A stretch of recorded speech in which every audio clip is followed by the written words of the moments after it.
Então tá, né? Então, bom dia. Vamos começar a aula do Curtiço hoje. Eu quero começar com duas notas, né, iniciais. A primeira de fato, assim, eu recomendei semana passada, né, a partir de uma conversa com o Augusto sobre a questão da descrição, um texto do Georg Lukács que é narrar e descrever. Eu reli o texto. Nossa, é muito bom mesmo.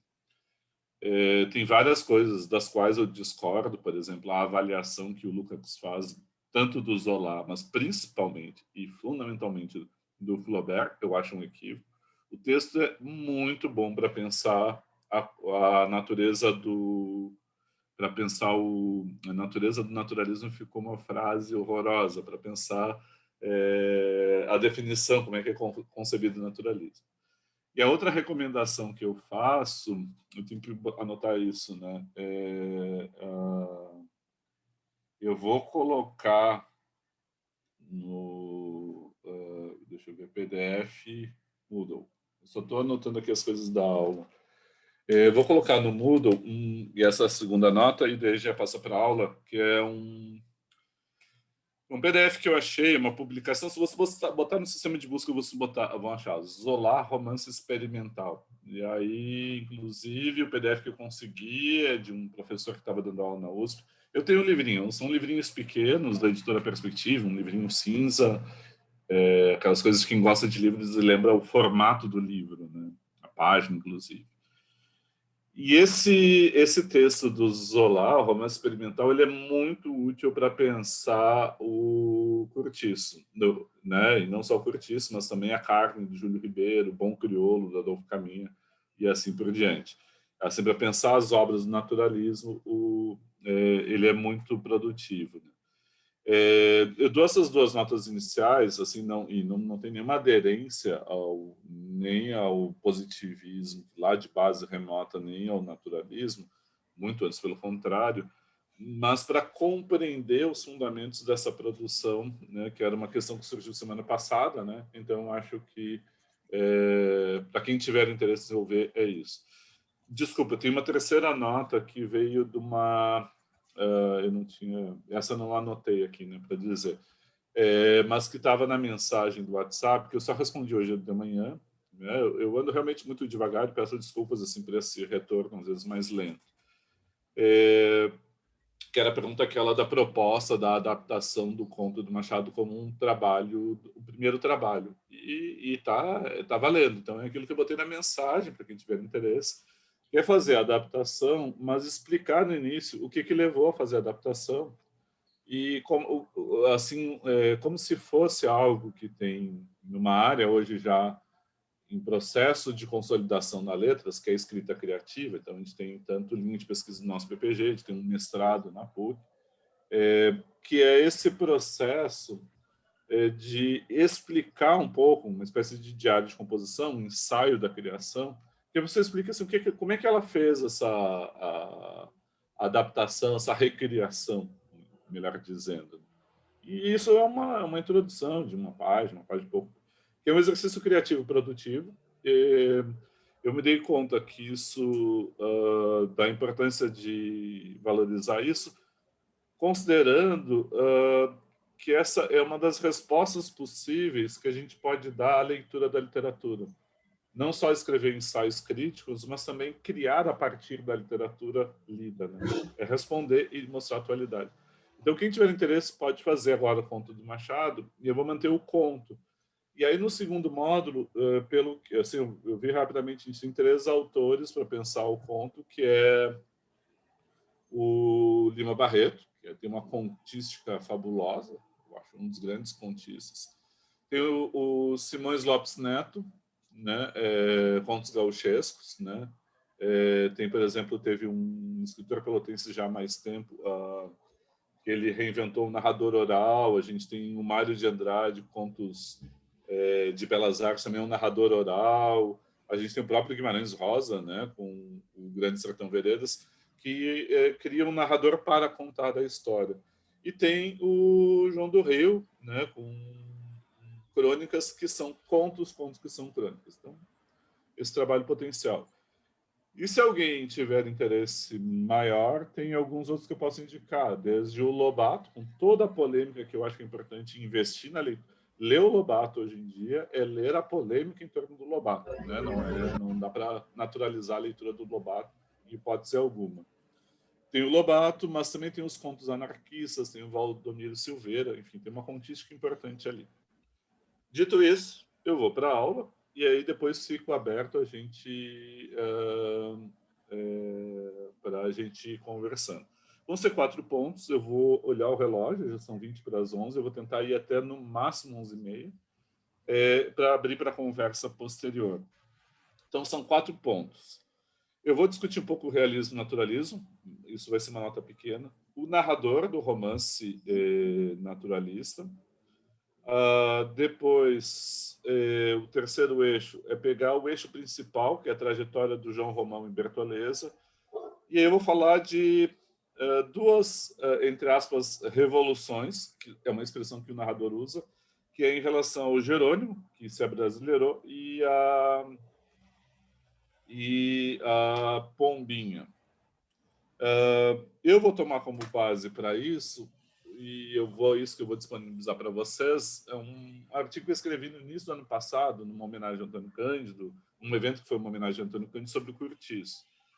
Eu reli também, né, o que eu escrevi, e foi similar à experiência das vezes em que eu, antes de mostrar para vocês, postar no YouTube, eu vejo o vídeo, se está funcionando, e escuto a minha voz. E é sempre uma experiência de estranhamento consigo mesmo. Né? Ver a própria gestualidade e ouvir a própria voz. Daí eu fico pensando, as pessoas têm que sofrer ouvindo a minha voz. Eu não gosto da minha voz, os outros ainda têm que ouvir a minha voz. Então, é sempre uma experiência de estranhamento. Então, reler o texto, para mim, foi a mesma coisa. Um ano depois, né, reler o texto, eu faria completamente diferente. Deu uma vontade, eu reescrevi o texto, na verdade, né? Eu até vou colocar para vocês a versão que está publicada. Mas a vontade de escrever para o periódico pedia assim, não dá para eu substituir, eu coloco a versão nova, assim, então, melhorada, enfim. Eu só peço, assim... Mas, assim, principalmente no texto, o que eu valorizo e indico para vocês são as duas partes finais do texto, né? Que são as que realmente eu relendo, eu acho que onde tem alguma novidade que vale a pena. Né? Então, dito isso, a questão do realismo e que apareceu no debate da semana passada, nesse texto do Lukács, do Narrar e Descrever, ele diz que o naturalismo ele implica, para abre a citação, a representação apenas de homens medíocres, atribuindo-lhe somente ideias, sentimentos e palavras da realidade cotidiana. Para o Lukács, o naturalismo é negativo, porque ele descreve um processo social sem intervir e sem perspectiva de mudança, né? Como se houvesse uma submissão às leis naturais que se realizasse ali no âmbito da ficção. O Zola descreve muito isso, que ele chama de romance experimental. Esse texto, se vocês lerem, vale a pena. Ele parte da leitura do médico, que agora me esqueci o nome, que escreve Medicina Experimental, e o Zola diz: onde vocês leiam médico, podem ler romancista. Então ele coloca o romancista na mesma posição do médico que faz um diagnóstico. E aí o médico, em termos de pesquisa, ele descreve que tem 2 caminhos: a observação e a experimentação. Primeiro, né, eu me desprendo dos meus preconceitos. É bem da lógica positivista, né? Abaixo a teologia, a primeira etapa, abaixo a metafísica, as verdades gerais, e a terceira etapa seria o espírito positivo, ou seja, eu olho para a realidade, para os fenômenos e anoto, observo como eles são. A natureza não é a minha vontade. Ela não é a realização do meu desejo, da minha vontade, do meu pensamento. Ela existe per si. Ela tem uma natureza própria dela. Então, o que faz o romancista? Ele olha para a realidade e observa a realidade. Ele observa como ela é, assim como o médico. O segundo ponto, que é o experimental, é começar, e que está aliado com a observação, é fazer hipóteses, estabelecer experiências para buscar a realização de algo. E a partir dos resultados vai compreendendo. Como é que se transpõe para a ficção e para o romance? O primeiro passo do romancista, segundo o Zola, e o próprio Lukács comenta isso, ele vai vai definir o assunto, ele vai primeiro observar. Então, por exemplo, é teatro. Ele vai para o teatro e vai observar como é que é o teatro. Vai desde a imprensa, que comenta, circula a vida dos atores, as atrizes, os diretores, a parte da produção, a encenação, a relação do público, a relação de... Ele observa, ele anota como é que a vida é, né? E aí depois ele vai pensar um personagem a partir dessas condições. O Zola usa, entre aspas, inclusive, uma palavra que nos manuais de literatura aparece para definir o naturalismo, que é determinismo. Ele usa, mas ele usa, para nós é negativo. Quer dizer, para nós, para mim, se alguém me disser que eu sou um determinista, eu vou tomar como uma ofensa pessoal, como se tivessem xingado a minha mãe, né? Mas, assim, para ele é um termo positivo, porque ele diz assim: o que, que eu faço? Eu observo o romancista observa a realidade, e a experiência dele é colocar um personagem, ver como as condições materiais, naturais, e do meio, e da classe, do lugar em que ele está, como as condições naturais, e aí ele botou entre aspas, determinam o comportamento, as ações e o destino da personagem. Então, o exemplo maior dentro do Curtiço, a gente vai voltar e vai comentar mais criticamente isso, o exemplo maior do Curtiço é a pombinha, a flor, né, aquela, não é a flor da moita que está lá no Memórias Póstumas, é a Eugênia, mas ela é uma flor que naquele lodaçal, naquele mundo de fezes, ela brotou e se corrompeu por isso. Então, o meio levou à corrupção da moça. O mesmo caso do Jerônimo. O meio levou a uma degradação e um abrasileiramento. Então, seriam exemplos em que as condições materiais determinariam o comportamento, e essa é a ideia do romance experimental.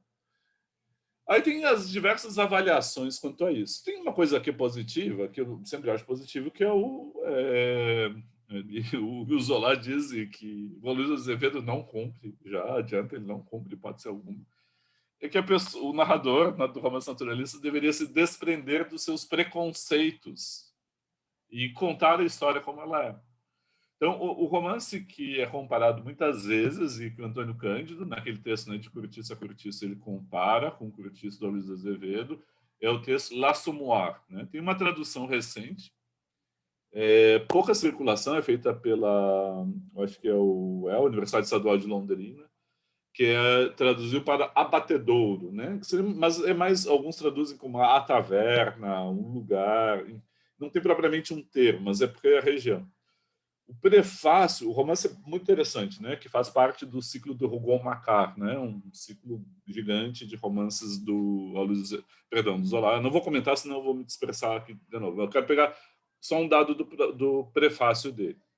Ele diz Zola, ele foi muito criticado pelo romance, né? Pelo despudor, a linguagem, especialmente a linguagem. Aí ele diz que ele fez um trabalho de filologia, trabalho filológico. Aí tu olha, um naturalista fazendo trabalho de estudo da língua não faria nenhum sentido. Só que ele explica o que ele fez. Ele morou, na época que ele chegou a Paris, um bom tempo, no bairro Operário, né? E ele observou, ele anotou e depois ele voltou. Aí o que ele fez? Ele escreveu um romance com a linguagem dos trabalhadores de Paris. O narrador é em terceira pessoa, mas adota o discurso indireto livre para incorporar a linguagem. A linguagem dos trabalhadores e, inclusive, as gírias. A edição recente em francês, que é a que eu retomei, ela, ao final, tem um glossário para explicar para os leitores do francês atual as gírias que eram usadas na época em que o Zola escreveu. Isso não tem no Curtiço.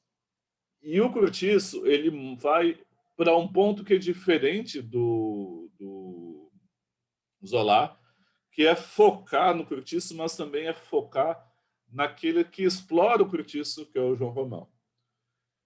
Bom, enfim, Natureza tem um grande avanço, e isso quem diz num livro chamado, que eu recomendo, assim, não é para ler assim inteiro agora, claro, mas eu recomendo ter, vale a pena ter, que é do Eric Auerbach. Ah, tá dobrado, não, tá rasgada a capa do meu livro, meu Deus, que é do Erich Auerbach, né? O livro chama Mimesis, a representação da realidade ou a apresentação da realidade na literatura ocidental.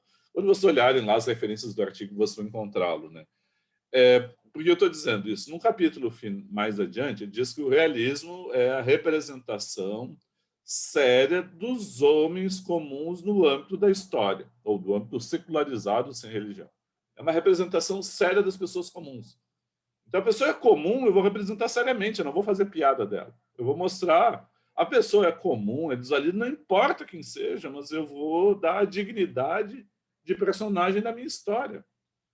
E aí, quando ele fala do naturalismo francês, ele diz, né, que o naturalismo colocou o quarto estado dentro da literatura, como protagonismo sério, que faz a sua história e ganha dignidade de ser representado, né, numa expressão que usa o Jacques Rancière, enfim, comenta o Auerbach também.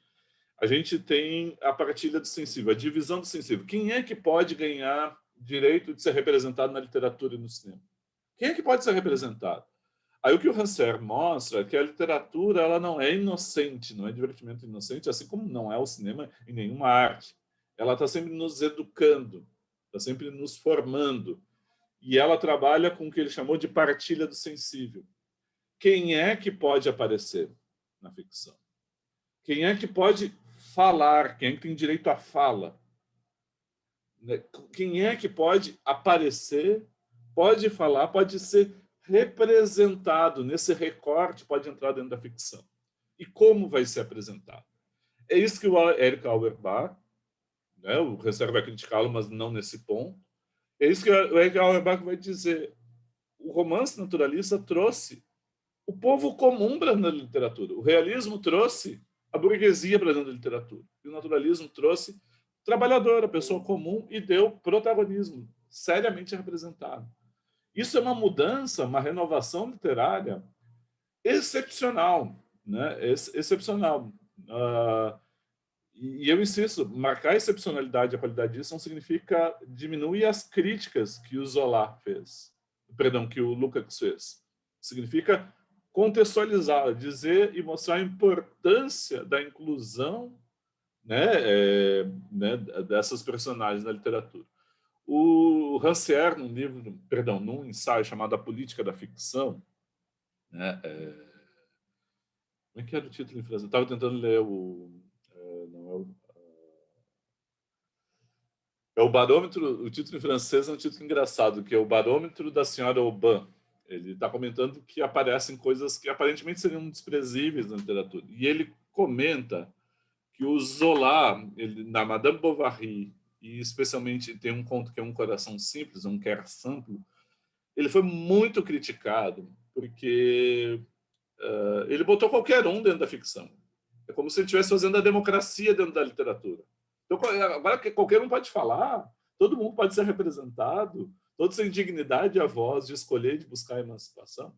Então, um pouco disso que eu queria comentar assim, em termos de importância. Assim, não é a apresentação do naturalismo tal qual, mas assim é uma introdução, e isso vai voltar quando a gente falar daqui a 2 aulas do Bom Crioulo, porque é sempre um tema relevante. Agora, o debate não é tão separado como o Lucas propõe, porque às vezes as coisas se misturam, de que muitas vezes o naturalismo ele puxa para as condições naturais do determinismo natural, e o realismo puxaria mais para as condições socio-históricas. Então, leis naturais não são mudáveis. E se eu penso a sociedade a partir de leis naturais, é como se a sociedade não pudesse mudar. Se eu penso e aceito a natureza e não quero explorar a natureza, e isso é uma categoria importante, quer dizer, a natureza não é algo para estar a exploração ilimitada, ela acaba, ela tem potência. Então, se eu sou contra a exploração, eu sou contra a exploração em qualquer âmbito, seja qualquer âmbito, do âmbito natural ou âmbito social. Então, coisa da natureza, mas as regras da sociedade humana, elas não existem como continuidade das regras naturais, mas como ruptura. Nosso processo de autoconsciência, e consciência não significa só racionalidade, né, a palavra, mas também significa afeto, né? ter consciência do afeto, ter consciência do corpo, de viver o tempo presente, né? Eu sempre me foco, lembro do... Isso aparece, né? Isso desde o Barroco, né? La vida é sonho, e a gente às vezes tem a sensação de estar vivendo um sonho, que de repente para se dar conta, mas, puxa, hoje é quinta-feira, dia 4 de março de 2021, estamos aqui na frente da tela do computador, ainda em quarentena, que loucura, parece um sonho. E aí, de repente, a pessoa desperta, se dá centena, assim, o que eu estou fazendo da minha vida, o que eu estou escolhendo, etc, etc. Então, muitas vezes tem essa percepção, mas qual é a dimensão? É de que quem faz a história do homem é o homem. Né? Eu vou mudar, porque tem uma questão. Quem faz a história do ser humano é o ser humano. Homem, mulher, né? Seja quem for e com a escolha que fizer. Então, assim, isso é uma coisa importante, né? Então, pensar essa relação literatura e sociedade a partir de realismo e naturalismo, a introdução ficou longuíssima, né? Era para ser 5 minutos, ficaram 15 minutos, mas, assim, é que é um assunto que eu acho entusiasmante para pensar por que a literatura é importante, é fundamental ainda hoje, né? E esse debate do Zola de ter adotado a linguagem dos trabalhadores franceses, isso pouquíssimo comentado. E se alguém um dia quiser fazer um trabalho sobre a linguagem que é usada para escrever literatura, isso é aqui, né? Enfim, isso valeria a pena. O segundo ponto, que daí eu derivo, já entrando no romance, eu fazer assim, qual é o resumo do romance? Isso eu queria ter atenção, né?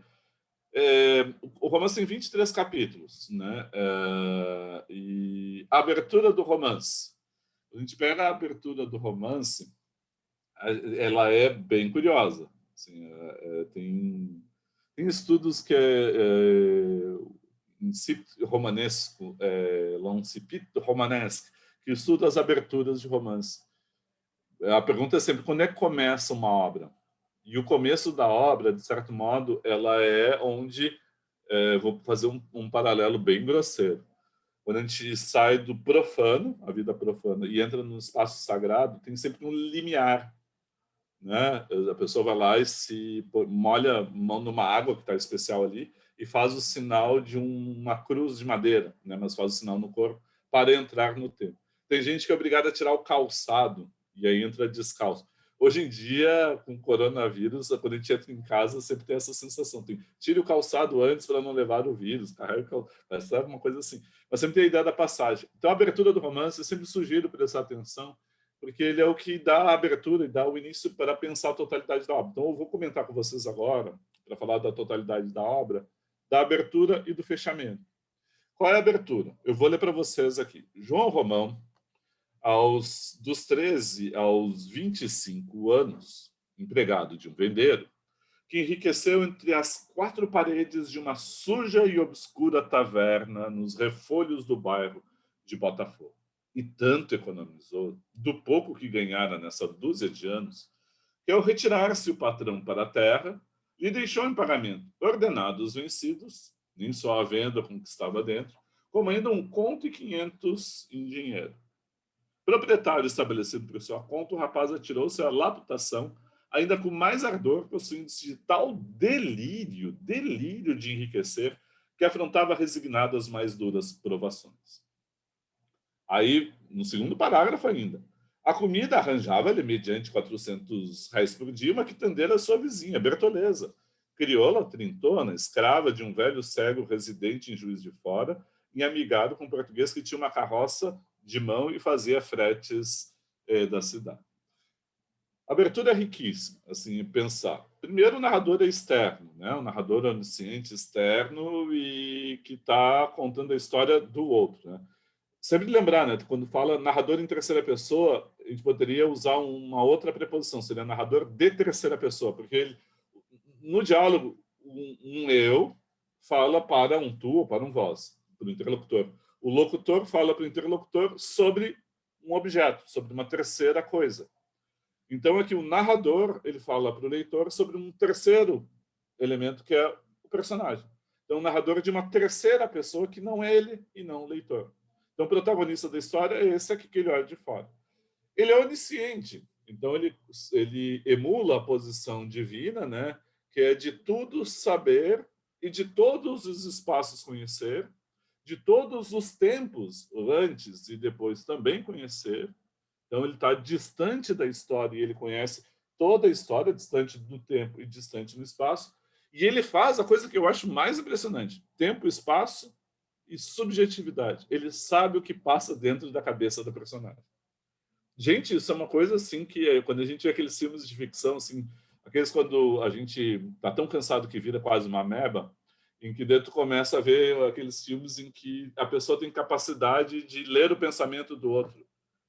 Eu não sei se eu ia querer isso, assim, às vezes dá vontade, né? Mas assim, a gente não consegue, é uma aspiração, um desejo de conhecer o outro por dentro, né?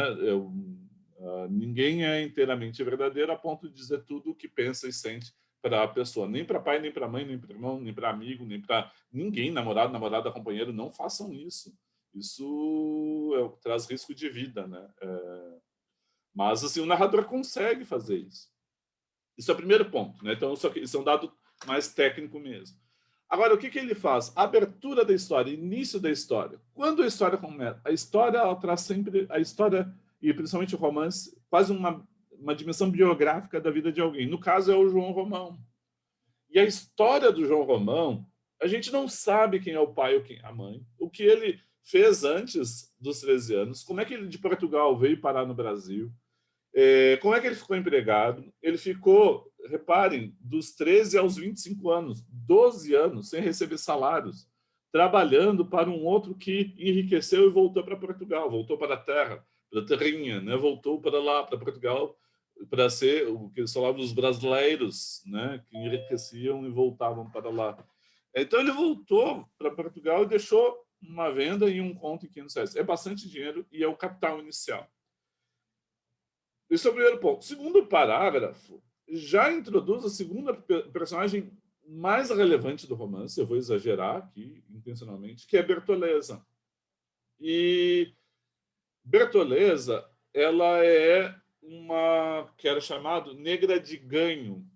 Ela era uma negra escravizada, mas que não trabalhava na casa do senhor, na propriedade, no campo do seu senhor, e ela trabalhava per si e dava um jornal. Ela dava um valor que era por dia, mas por mês entregue do fruto do seu trabalho, como para poder viver autonomamente. Isso era muito comum. Os trabalhos urbanos do Rio de Janeiro, eles eram feitos, né, por homens livres e por homens e mulheres livres, homens e mulheres escravizados, né? Então, assim, o processo de escravização, ela é uma escrava que trabalha com relativa autonomia, né, e ela faz comida. Então, ele ganha R$ 400 por dia, que é, né, não é nem R$ 1.000, R$ 400 ele ganha a refeição dela. Por que eu estou dizendo? Os dois parágrafos iniciais apresentam aquele que vai ser o casal que vai fazer a acumulação primitiva, aquilo que o Cândido fala no romance de acumulação primitiva, ou seja, a formação de um capital, a formação de uma fortuna que começa aparentemente quase do nada até chegar ao final, ao seu enriquecimento.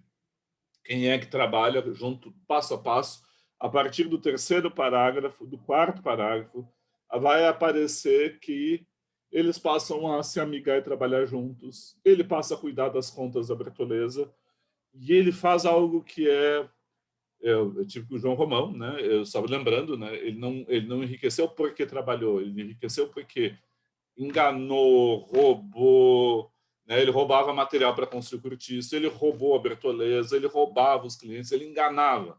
Não, o trabalho não gera riqueza, né?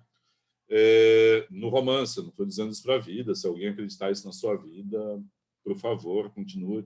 Se acredita em Alá, em Deus, em Zeus, em orixás, cada um tem a sua crença, né? Pode acreditar também no dinheiro. O dinheiro é uma religião, né? Vocês sabem, o capital ele se organiza como um sistema religioso que define os valores da existência humana e o sentido, inclusive, né? Então, para ele, nesse delírio de enriquecimento, quem trabalha junto com ele é a Bertoleza. Depois que morre o outro português, eles se ajuntam.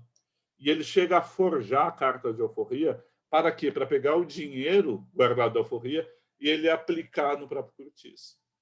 Aí ele, dali para frente, é os dois trabalhando passo a passo, né? Ela cozinha, ela atende, ela serve, ela lava a roupa dele, costura a roupa, ela cuida da casa, ela faz tudo, ela ajudou a construir o cortiço. Por que eu estou trazendo isso como principal eixo? E esse, né, eu insisto que assim, eu estou fazendo o resumo e já estou falando do segundo ponto. O narrador está apresentando isso, mas eu estou fazendo o segundo ponto, que é o Romão e a Bertoleza. Agora, eu vou pegar 3 pontos para o final do romance, né? E aí são os capítulos mais ao final do romance, né? A gente chega no capítulo 21, o João Romão já ficou rico, né? Ele construiu um palacete para si, já está alterando, né, o cortiço, a estalagem virou avenida, passou de 120 cômodos, passou para 400 cômodos. Ele aristocratizou o cortiço.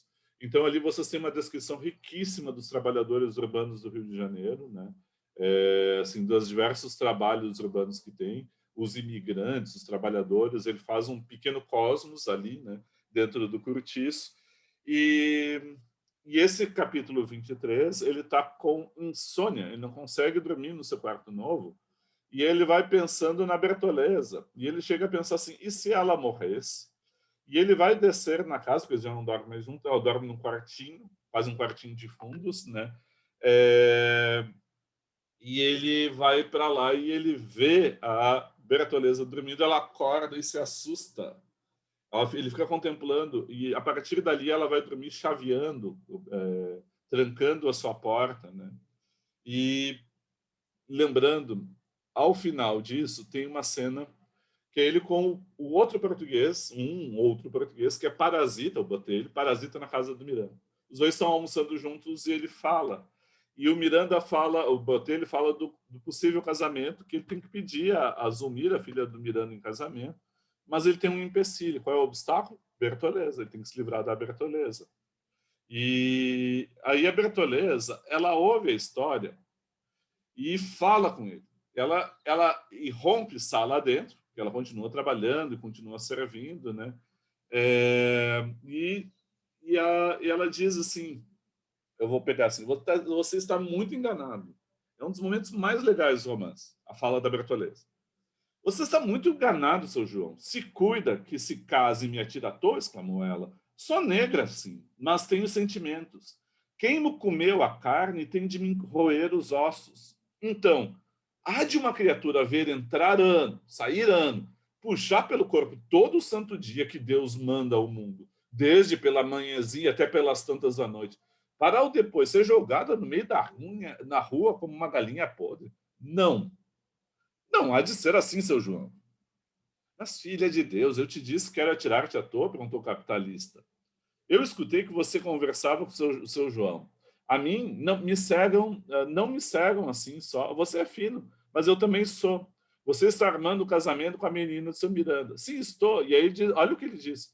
Um dia havia de cuidar do meu casamento, não nasci para ficar solteiro a vida toda, não nasci para podengo, mas também não te sacudo na rua, como disseste. Ao contrário, agora mesmo tratava aqui com o seu botelho de arranjar-te uma quitanda. Aí a resposta dela, e agora vem a fala que eu acho genial. Então, assim, ó, quem me comeu a carne vai me roer os ossos. Né? Então, assim, eles eram um casal. Né? Não precisa, eu vou usar aquela coisa, alguém comentou esses tempos da questão do valor crítico do anacronismo. Eles eram um casal.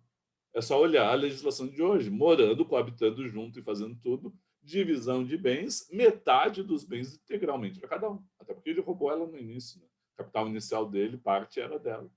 Eles trabalharam juntos, fizeram tudo, eles eram um casamento. Tudo bem, pode ter separação, mas uma quitanda, vá se catar, né? O cara é. Se a gente olhasse de hoje em dia, é de uma perversidade tremenda.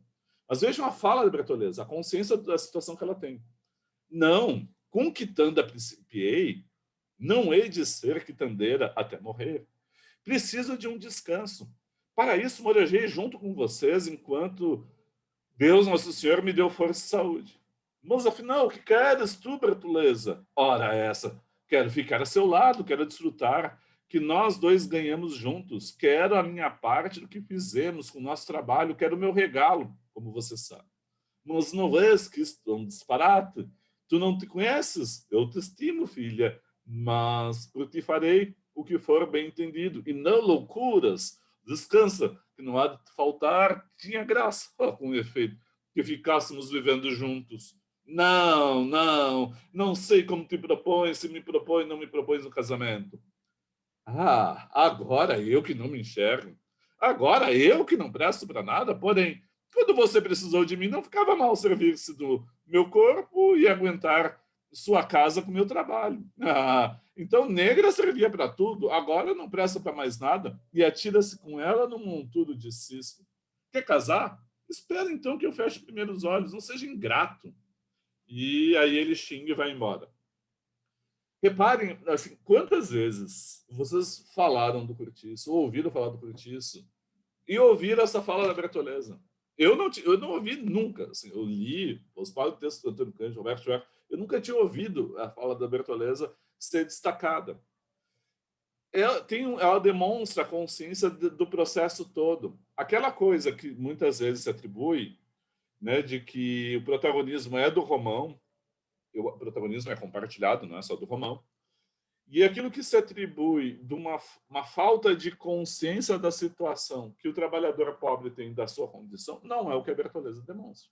Muito antes, pelo contrário, ela sabe muito bem o que está acontecendo com ela. Ela não tem o poder da reação.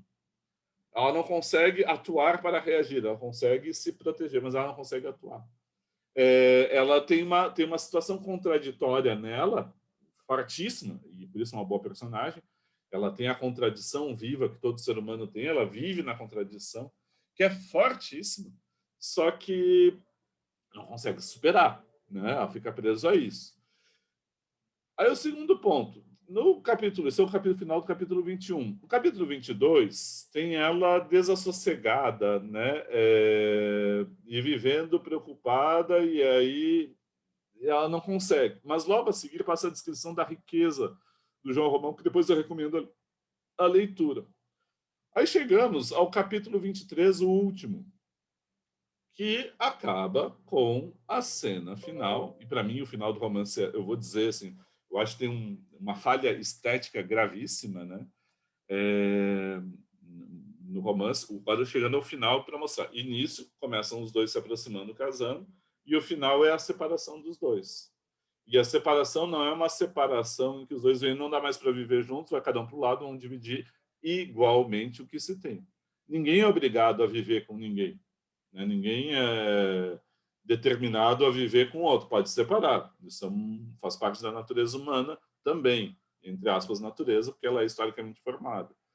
Só que o que ele está propondo? Ele quer, né, se livrar dela, não é separar-se dela, não tem o respeito pelo outro, né? Ela tem toda aquela artimanha, o Romão tem ideia, o Botelho executa, ganhando mediante o ganho de dinheiro, ele executa que é conseguir que a Bertoleza seja devolvida para o antigo dono, que estava morto, então vai para o filho do antigo dono. Aí, quando ela se dá conta disso, eu vou pegar o trechinho que daí é aqui ao final. Num relance de grande perigo, compreendeu a situação, adivinhou tudo com a lucidez de quem se vê perdido para sempre. Lucidez. Adivinhou que tinha sido enganada, que a carta de alforria era uma mentira e que o seu amante, não tendo coragem para matá-la, restituía ao cativeiro. Seu primeiro impulso foi de fugir, mal, porém, circunvagou os olhos em torno de si, procurando escapula. O senhor adiantou-se dela e segurou-lhe o ombro. Esta, disse aos soldados, com um gesto, intimar a desgraçada a segui-los. Prendam-na, é escrava minha. A negra, imóvel, cercada de escamas e tripas de peixe, com uma das mãos espalmadas ao chão e outra segurando uma faca de cozinha, olhou aterrada para eles e sem pestanejar. Os policiais, vendo que ela não se despachava, desembainharam os sabres. Bertoleza, então, erguendo-se num ímpeto de anta bravia, recuou de um salto e, antes que alguém conseguisse alcançá-la, de um só golpe certeiro e fundo rasgara o ventre de lado a lado. E depois embarcou para a frente, rugindo e esfocinhando, moribunda, numa lameira de sangue. João Romão fugira até o canto mais escuro do armazém, tapando o rosto com as mãos. Aqui, para mim, devia ter acabado o romance, né? Aqui acabou o romance. Aí ele faz um desdobramento que é aqui. Nesse momento, parava à porta da rua uma carruagem, era uma comissão de abolicionistas que vinha de casaca trazer respeitosamente o diploma de sócio benemérito. Ele mandou que os conduzissem à sala de visita. Eu acho que aqui ele cria uma ironia muito forçada para mostrar que os abolicionistas, no fundo, eram os escravocratas, né, de antigamente, que agora queriam se livrar dos escravos e se faziam de abolicionistas. É, uma das grandes críticas, a boa parte, não toda, mas uma boa parte do movimento abolicionista, é que eles queriam acabar com o estatuto da escravidão no Brasil, mas não queriam promover o negro e a inclusão do negro, a integração do negro na sociedade brasileira. Então, eram abolicionistas conquanto racistas. E essa conjuminação está explícita aqui nele. Mas eu acho que ele explicita demais, né? A cena, dramaticamente, ela acaba, e é isso que eu queria marcar, quando ela se dá conta da traição. E aí existe um nivelamento, eu não sei se é consciente do Aloysio Azevedo, mas está na narrativa, existe um nivelamento entre dois termos, entre morte e escravidão. Ela poderia ser retornada à escravidão ou morrer. Os dois termos representam morte. É o trabalho morto, não remunerado, né? E, no entanto, é aquele que fez construir o capital. Simbolicamente, se eu vou alegorizar a figura da relação deles, a Bertoleza é a base da riqueza do João Romão, que é assim que, quando ela se forma, o que faz o Romão? Ele suprime o trabalhador, ele não reconhece a produção de riqueza gerada pelo trabalhador. Ela é uma trabalhadora, né? Isso poderia alegorizar por isso, assim. Mas eu quero marcar ainda a questão do nivelamento entre morte e escravidão. Ser escravo e estar morto está no mesmo patamar. E ela prefere a morte. Isso é um dos pontos mais bacanas que o romance tem em termos de colocação. É muito bacana ver isso, né?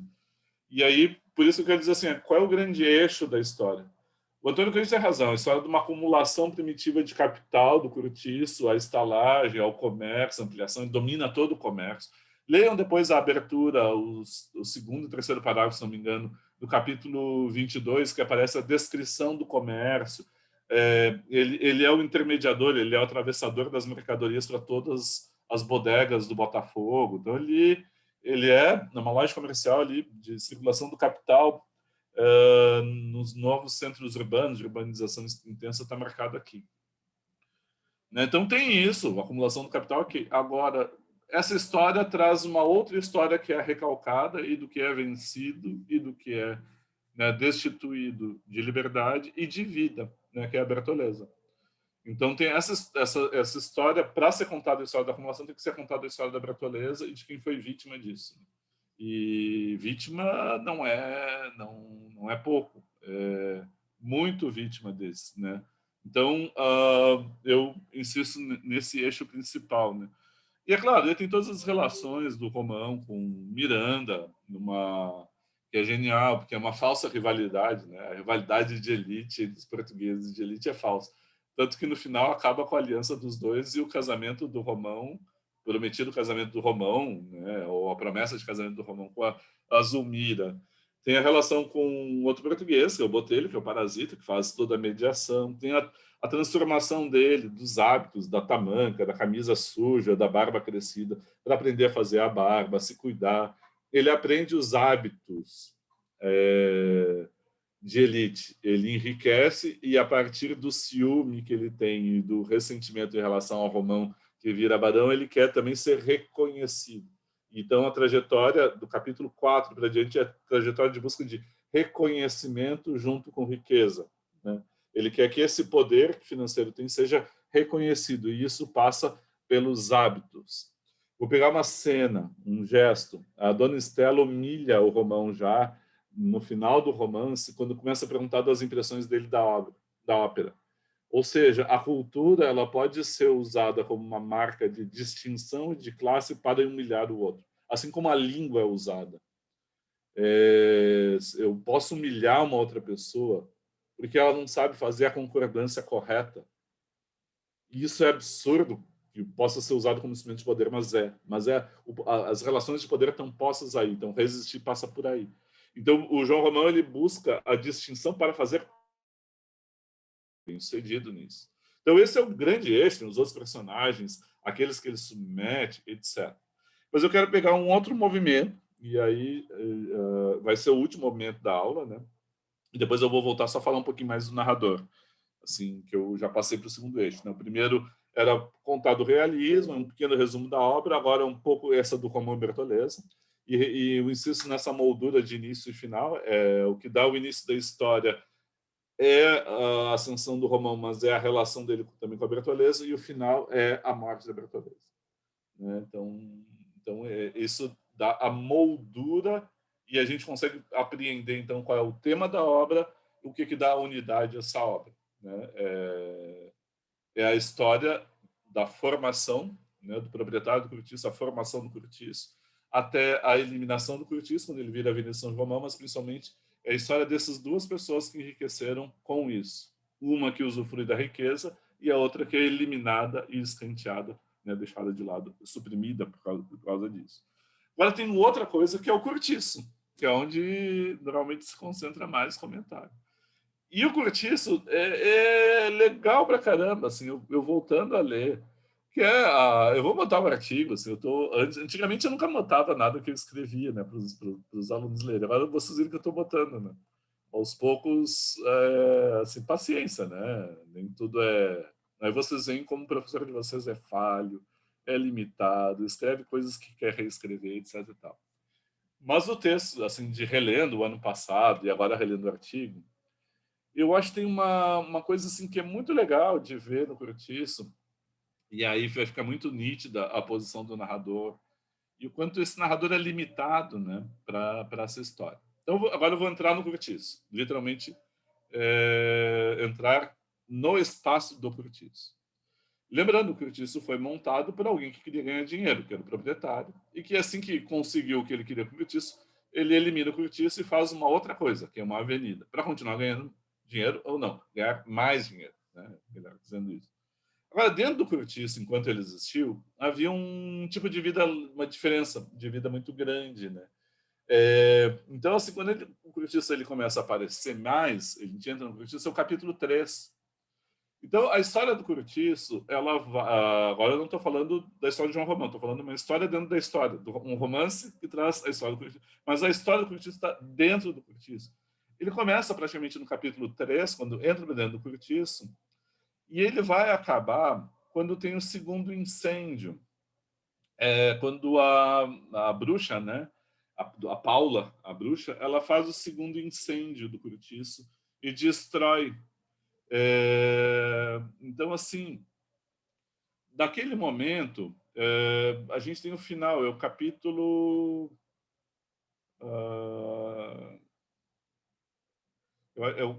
O incêndio é no capítulo 17, né? Eu só quero marcar aqui.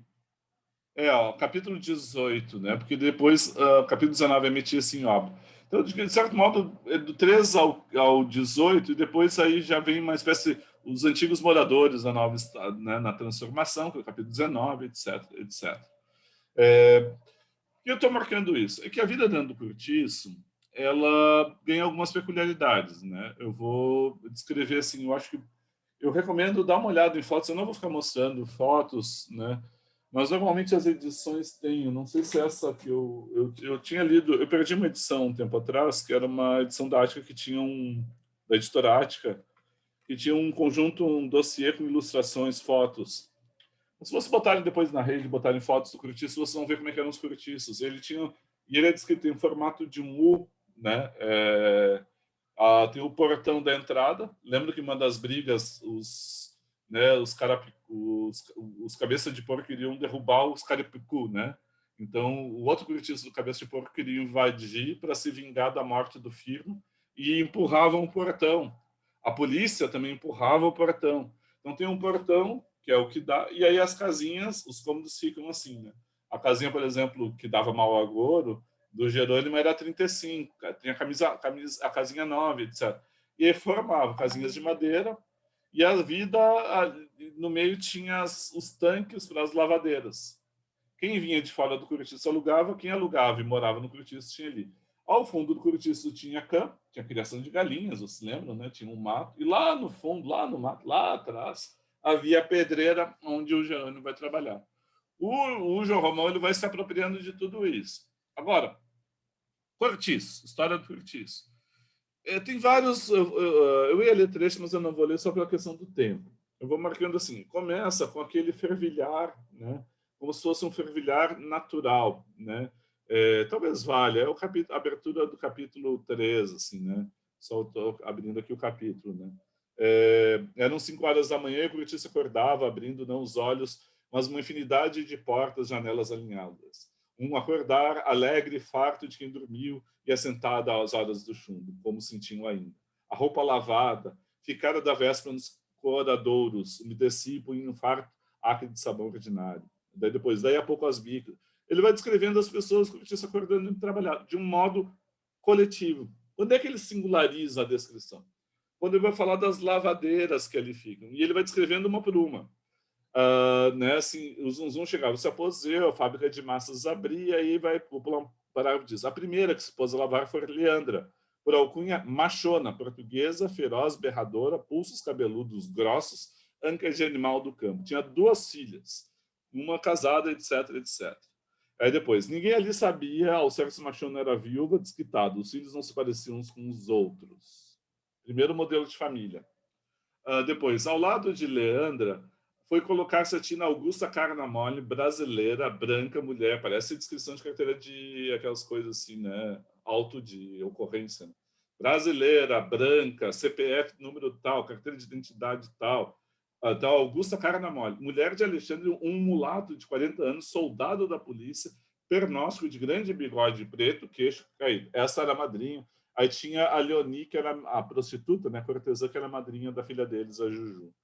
Aí depois tinha a Leocádia, depois a Paula, que era a bruxa, que ela fazia tudo, ela era curandeira, né? Era feia, grossa, triste, olhos desoirados, dentes cortados a navalha. Tinha um hábito no Brasil popular que era de lixar os dentes para ele ficar cortado. Isso a gente vê no Grande Sertão, por exemplo. Mas ela cuidava, benzia de ela cortava febres, ela fazia abortivos, deu abortivos para a Bertoleza não engravidar e por aí vai. Depois a Marciana e a filha Florinda, depois a Isabel, a dona Isabel. Na sequência, a gente tem a dona Isabel, a filha, que é a Pombinha, bonitinha. E assim vai indo, né? O que acontece? Nas lavadeiras, elas todas, e isso é um trabalho, né, típico da cidade, um trabalho urbano, né, da cidade do Rio de Janeiro. Não havia máquina de lavar na época, né? Eu queria lembrar disso. Assim, as máquinas de lavar ainda não tinham sido inventadas. As famílias de elite tinham as suas próprias, né, escravizadas que faziam trabalho, né, cotidiano. Mas tinha algumas casas que mandavam a roupa para as lavadeiras e recolhiam depois. Essas lavadeiras, vocês podem ver, a gente tem portuguesa, com vários filhos, que mora sozinha. A gente tem uma brasileira casada com um mulato, que é essa que tem um filho atrás do outro, que é a Augusta Carnamole. A gente tem a Dona Isabel, que empobreceu para cuidar da Pombinha, que era letrado, que escrevia carta de todos. Ela também está ali. Depois a gente vai ter a Rita Baiana, a gente tem o Albino, né? Que dá toda a descrição, dá todo o comportamento, e ele era debochado, humilhado, mas não descreve ele como homossexual, mas dá toda uma ideia da homossexualidade e que ela é reprimida, de certo modo condenada, enfim. É uma diversidade bastante grande, bastante rica. No Curtiço a gente ainda tem mais outros tipos, como os italianos, os imigrantes. Qualquer assunto era debatido ali. E agora eu vou, depois para passar assim, a briga, né, da Leocádia com o Bruno. É um assunto de todas as mulheres. E o principal deles, a menstruação da Pombinha. Chegou? Não chegou, né, mulher? Porque eles estavam esperando que quando chegasse a menstruação, ela estaria liberada para casar e sair do cortiço. A missão é sair do cortiço. E depois vai ter a Piedade, a mulher do Jeane, que também vai para ali. Ou não uma tem, por exemplo, a Piedade, o marido está doente, as outras continuam lavando a roupa dela e cuidam do serviço dela, para ela não perder dinheiro, e ela vai poder cuidar da mulher. Ou seja, o que eu quero marcar é que a lógica do capital está entrando mas ela é atravessada aqui, nesse universo, por uma lógica de convivência comunitária. É uma comunidade vivendo aqui. Eles têm todas as marcas. Tem um texto da Silva Friedrich, que é o Caliban e a Bruxa, que fala do trabalho doméstico, né, da importância disso. Mas ela tem um pequeno ensaio que é sobre a fofoca e da solidariedade feminina. Dentro do Cortiço, o protagonismo é das mulheres, não é dos homens. Elas é que coordenam a vida comunitária ali, inclusive as festas. E aí tem assim algo que é interessantíssimo ver, é que a destruição do Cortiço aparece no momento em que a bruxa, essa que é chamada bruxa Paula, ela vê a Marciana, né, que é a mãe da Florinda, sendo despejada, humilhada, enlouquecendo, porque a filha engravidou e fugiu. E o Romão, ele está furioso e trata ela como coisa. E na sua loucura, a Marciana diz assim, puxa, eu queria que esse cortiço fosse incendiado, pegasse fogo. E a bruxa vai tentar 2 vezes. A primeira não dá certo, né? Tem invasão da polícia, começa o incêndio, o cortiço é destruído, eles recompõem. É importante destacar que daí o Romão vai fazer seguro do cortiço, caso incendiasse ele ia lucrar com o incêndio do cortiço. E a segunda vez, quando os cabeça de porco, cabeça de gato, né, perdão, eles invadem, né, o cabeça de gado invadem o cortiço São Romão, os carapicus, né, e aí tem o incêndio com a chuvarada, aquilo acaba tudo. São 2 impulsos de transformação, de luta coletiva entre si, que não levam a uma transformação benéfica para, né, quem está embaixo. Eles estão lutando por uma coisa, não tem. Mas o que eu quero destacar é essa vida comunitária, com todas as contradições, todos os sofrimentos, em que propriamente aquilo que a gente conceitua como vida privada ainda não está constituído propriamente dito. Porque não tem distinção daquilo que é vivido nas relações interpessoais e daquilo que é vivido como algo da parte da coletividade. O indivíduo existe, fundamental marcar isso, mas as relações individuais, elas estão atravessadas, existem na relação social com a comunidade, não só com a família nuclear ou só com um grupo de trabalho. Ela existe como uma comunidade ali, tanto no apoio quanto nas agressões e na violência. Isso é uma coisa interessantíssima ver, daria para desenvolver isso, mas eu quero ir para o último ponto. Então, esse da vida comunitária. E aí eu quero marcar 2 personagens, o narrador usa como revolução. Primeiro é o Jerônimo, dentro dessa vida comunitária. Quem entra dentro do cortiço é transformado por ele. Então, é quase assim, já que o cortiço transforma tantas pessoas, o melhor é acabar com o cortiço. O que aconteceu com o Jerônimo é muito ambivalente. A gente lê como um narrador, né, ressentido, né, em relação aos portugueses, que nem diz Antônio Cândido, aparenta ser isento, mas não é. E o Jerônimo ele sofre uma transformação que ele é dito como abrasileirou, né? Ele vai trocar o vinho do porco pela cachaça, o caldinho pelo feijão, né? E assim vai indo. O apego pelo trabalho, pela malandragem, vai trocar né, a viola que ele usava para cantar os fados pelo violão brasileiro, vai trocar a música, o gosto. E quem opera essa transformação nele, ritual, é a Rita Baiana. Né? Lembram que aquela dança, né, que ela faz e ela atrai. Aí ele vai sentir o cheiro do corpo da Rita Baiana e contrastar com o cheiro do corpo da Piedade. Tem um desejo que vai até o final. Né? Essa revolução faz com que o Jerônimo ele esqueça a mulher, a Piedade. Ele separa, deixa o dinheiro para ela, mas ele não quer mais viver, ele rompe e vai para outra vida. A Piedade é que não consegue ir para outra vida. Ele deixa de pagar a escola, a senhorinha é mandada de volta para o Cortiço, e por aí vai indo. Né? Lembrando assim, só lembrar as 2 brigas que geram os 2 confrontos coletivos. Uma briga é o Jerônimo contra o Firmo, que depois de vingança, depois de curar do sofrimento, né? O Firmo, o Firmo, ele é morto pelo Jerônimo. E a outra briga que gera tudo é a briga da Piedade com a Rita Baiana, depois que o Jerônimo passa para a Rita Baiana. Mas voltando a essa transformação. que eu quero dizer que é ambivalente? Se a gente botar em questão a lógica do trabalho, né, o valor trabalho, principalmente no século XIX, lembrem do Brás Cubas falando com o Quincas Borba, né? Quando ele é mendigo, ele recomenda para o Quincas Borba trabalhar, né? Lembra que ele diz, assim, já que ele era pobre, eu conheço alguém que vai trabalhar. E aí, no final, diz, que carreguei uma das coisas que eu carreguei de positivo na vida foi não ter conquistado o pão com o suor do rosto. E aí, se colocar em questão o que significa o trabalho, a revolução do Jerônimo, eu não vou usar o abrasileiramento porque é o termo preconceituoso usado pelo narrador, ele usa como uma dimensão de preconceito. Ele passa a ter sensibilidade para o corpo.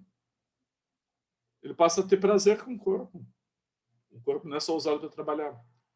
É a bebida, não precisa ser a bebida, mas é o sexo, né? Então, lembra dos anos 70, né? Sexo, drogas e rock and roll.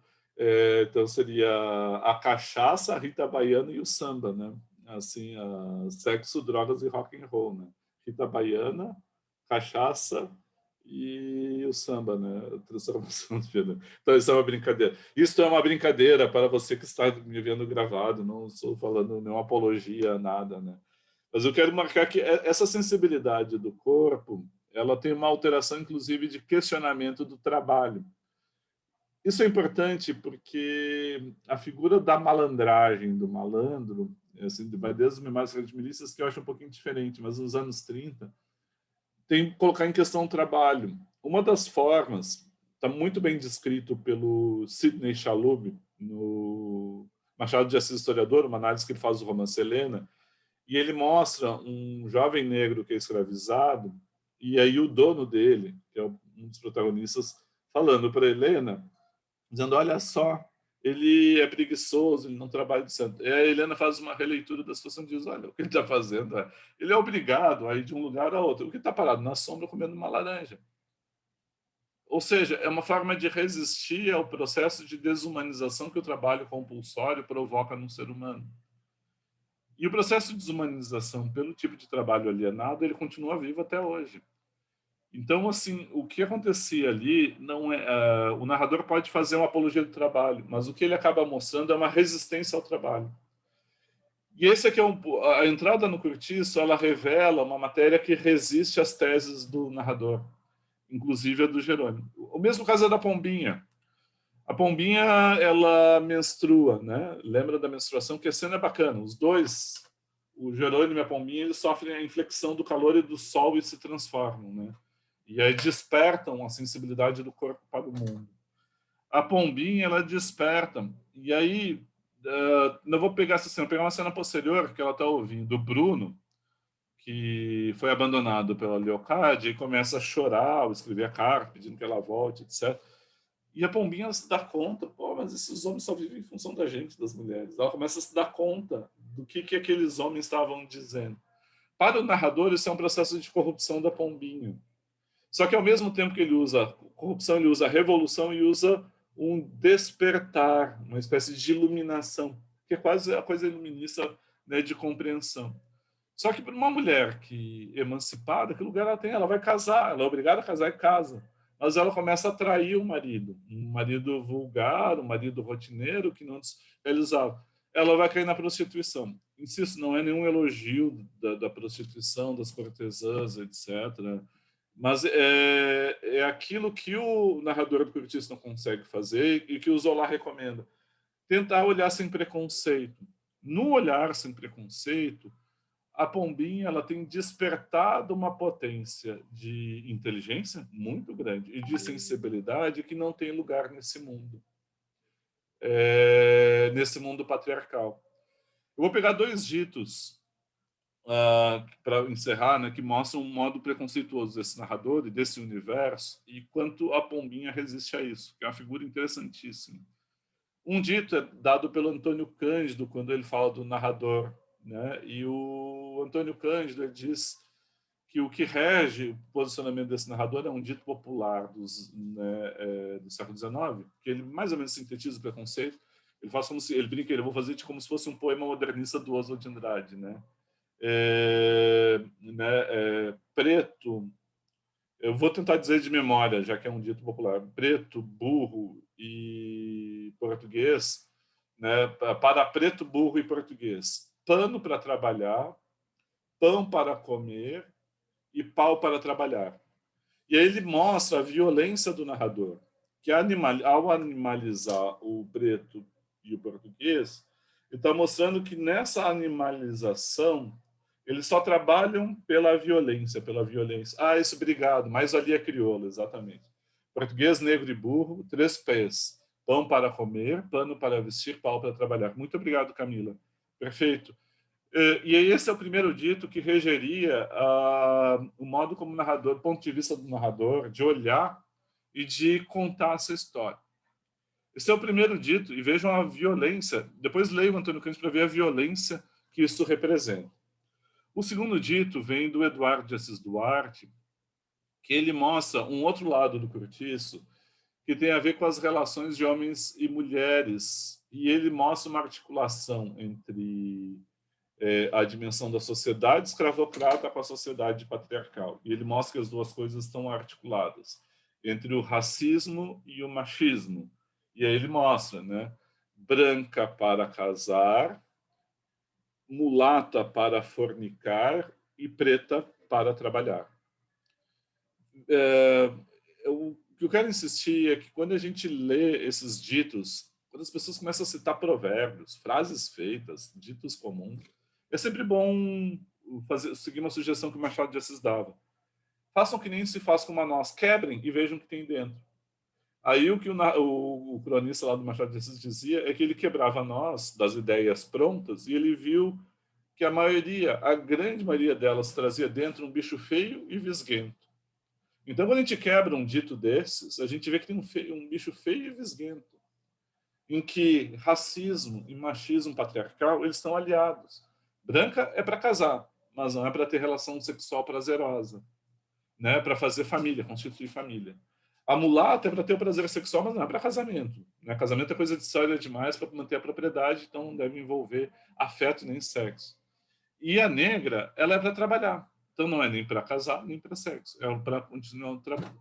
Vejam todo o preconceito radicalmente embutido aí. Isso mostra muito das ambivalências que tem aqui e o quanto aquele narrador lá do primeiro parágrafo distante, o quanto ele se mostra no preconceito fortíssimo que ele tem. Agora, parece que eu estou desqualificando o romance. Eu quero só para fechar, não é eu fiquei pensando muito nisso essa semana, quer dizer, nisso, na medida que eu li, preparava a aula, quando estava pensando numa coisa que é a partir da leitura do Lukács, né? Que ele tende a dizer que, por exemplo, um romance desses é fraco. Eu tendo a seguir mais a ideia de que a força de um romance desses é que ele põe, ele expõe de forma muito viva todas as contradições ali, não resolve, e ele deixa muito vivo, né, ao mostrar essas contradições, quanto muitas vezes o ponto de vista mesmo do narrador, o que está ali, não é percebido. Assim, por exemplo, como o narrador do Dom Casmurro não era visto até final dos anos 50, não se desconfiava do Bento Santiago, do Dom Casmurro, também não se via o preconceito desse narrador até o Cândido escrever um ensaio nos anos 70. Então, por isso, é muito importante dar essa dimensão crítica para essas obras, né? Como é o do Cortiço. Enfim, eu sei que eu tentei ser conciso, passei 10 minutos. Opa, perdão. Peço desculpas que eu estou sozinho em casa. Aí estão os cachorros, pelo menos eles não vieram a querer aparecer na tela aqui, né? Assim, a ganhar protagonismo. Só que qualquer barulho que eles ouvem ali no corredor, eles saem a latir desesperadamente. Né? Hoje eles estavam até calmos, né? Mas então era isso, gente. Daí agora a gente podia conversar. Eu não olhei nenhum chat, agora eu vou botar aqui. Só vi aquele, eu vi que tinha uma questão, mas eu não cheguei a olhar, né? Não faço com as crianças, né? É que esse combo do sexo, drogas e rock and roll me lembra assim, uma palestra muito legal que eu vi. Depois eu estudei um pouco a poesia marginal dos anos 70, né? Que é a poesia Geração Mimeógrafo, né? Holanda, que é 26 poetas hoje, que traz essa geração. e era uma geração que estava muito afeita ali daqueles movimentos dos anos 68, né? A gente tem na Califórnia, eu vi uma exposição genial mostrando a poesia que era escrita, os desenhos, tem toda uma ideia de liberação sexual, né? Alguns ligam até com a questão da pílula, né? De que liberou o exercício da sexualidade da reprodução, como separando as duas coisas de modo mais forte, como até antes então não tinha. Mas assim é bem mais coisas do que isso, né? Tem a repulsa da guerra do Vietnã, né? Bom, em 68 tem o assassinato do Malcolm X e do Martin Luther King e do senador Bob Kennedy, né?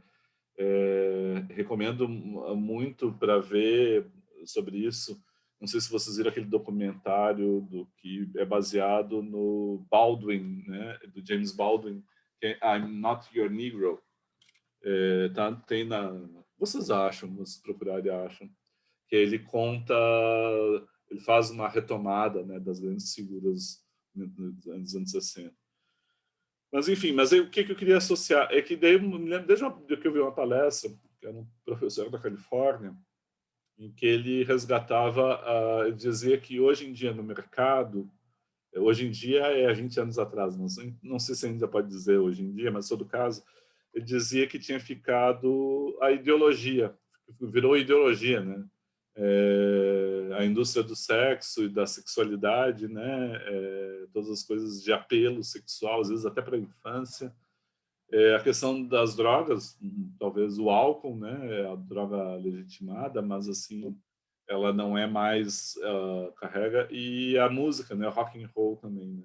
Lembrar o Woodstock, né? Enfim. Mas aí o que tinha? Tinha uma questão que era de emancipação, de pensar a civilização ocidental por outros parâmetros, né? Fora da lógica do trabalho, fora da lógica do dinheiro, todas as formas de repressão do corpo, repressão do indivíduo que impedem de ele se realizar. Semana passada a gente falou do romance de formação ao falar do Ateneu, né? E o romance de formação é educação, né? E a educação no sentido de que cada um tem que ter a liberdade de errar. E na liberdade de errar, se constituir para realizar aquilo que tem mais potência, tem mais qualidade para ser, né? Claro, sempre respeitando o outro, né? Sempre aquela máxima de respeito ao outro.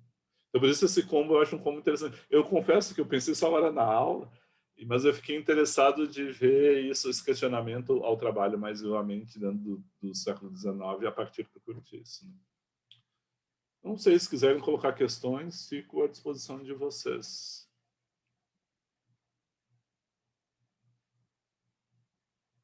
Hoje foi uma metralhadora de fala, né? Professor, você disse que estou tentando entender todas as falas ainda. Teoricamente, então, segundo o texto do Lucas, né, que por esse narrador ser carregado de preconceito, isso teria um valor menor. Se é isso, não sei se eu entendi bem.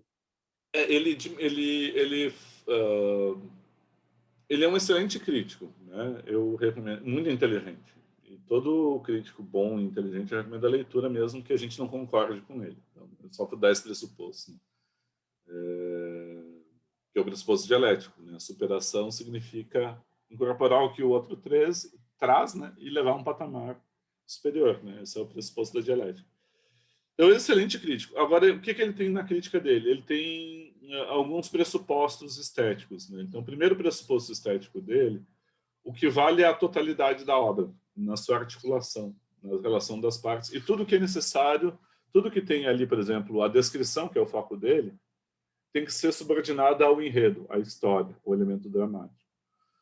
Essa parte acessória que ele fala do cotidiano, não existe literatura sem falar do cotidiano, principalmente do século XIX para cá. Só que ela tem que estar subordinada à história e não tem que ser exaustiva. Então ele parte de um pressuposto, que é essa da totalidade, que configura uma representação da realidade de modo realista. Então ele define para ele o que é o critério para avaliar a obra de arte e definir qual é a boa obra de arte. Em outros termos, ele define qual é a grande obra de arte e qual não é. E para ele a obra, por exemplo, do humanismo renascentista, são as obras realistas, é o realismo do século XIX, é o realismo do século XX.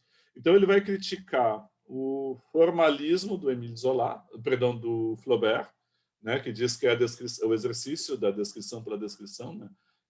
O ponto máximo que o Flaubert dizia é que ele queria escrever um romance sobre nada, que é o exercício da língua mesmo, né? Então o Flaubert e o Machado citava isso num conto quando estava em jornal, depois ele retirou na publicação do livro, que ele dizia que um personagem que escrevia, e daí ele dizia que o personagem seguia um dos ditames do Flaubert, que ele escrevia muito lentamente, mas ele parava e dizia o que ele escreveu em voz alta, para ver como é que aquela frase batia no ouvido. Então, o que faz o Lukács? Ele ouve isso e diz, vejam só, ele é um formalista. O Zola, por sua vez, é alguém que submete, ele observa, mas ele fala da sociedade como se fosse um fenômeno natural. Então, ele não vê transformações, ele vê a realização. Para ele, isso não é uma boa obra de arte. Não são grandes obras de arte. Ele diz, olha, os dois são excelentes escritores, são qualificadíssimos, estilisticamente superiores mesmo, mas eles não fazem uma grande obra de arte, eles não fazem uma obra de realista. Se eu trocar então, assim, é isso que ele está colocando. O caso do Aloysio Azevedo, daí não na França, mas aí trazendo para o Brasil, é de que o Aloysio Azevedo ele tenta juntar vários romances do Zola num só. Eu não falei do projeto do Aloysio Azevedo, está lá no artigo esse que eu fiz, que você encontrar no meio do artigo está descrito, né?